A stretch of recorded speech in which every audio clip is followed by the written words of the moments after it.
I'm Victoria Bruce, and I'm the director of a film called We're Not Broke, about corporations that are cheating us out of $100 billion a year in tax money. I'm Rebecca Wilkins, Senior Counsel for Federal Tax Policy at Citizens for Tax Justice, and I did the research for most of the numbers in the film.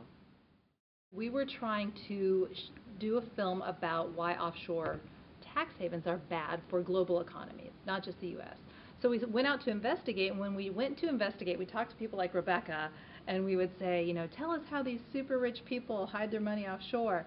And when we went to Rebecca, she would say, well, that is a huge problem, but what's really bad is what the corporations are doing offshore.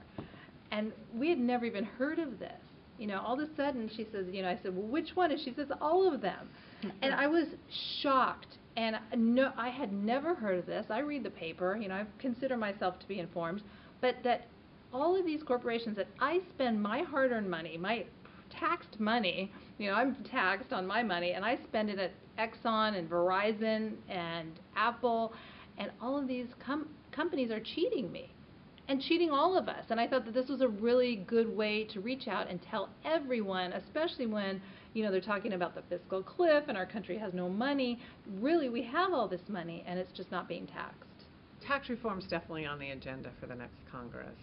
Whatever deal is reached during the fiscal cliff will have some overall framework for going forward with tax reform, both on the individual side and the corporate side.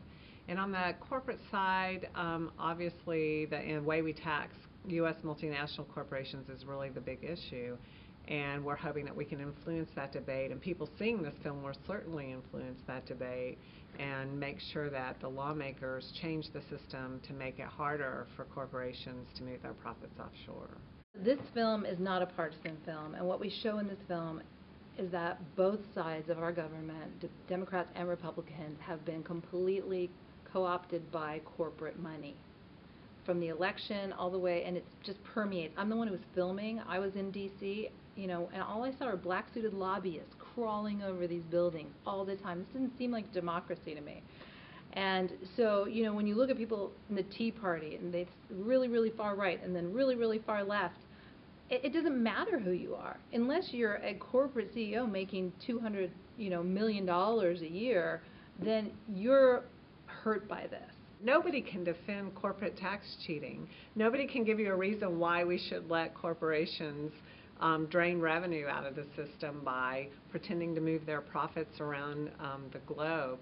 So, you know, if Tea Party folks, a lot of them, you know, use that acronym to mean taxed enough already, if they do believe that their own individual tax burdens are too high, well, they ought to be outraged that corporations aren't paying tax, because part of why our tax rates are higher is because corporations aren't paying tax.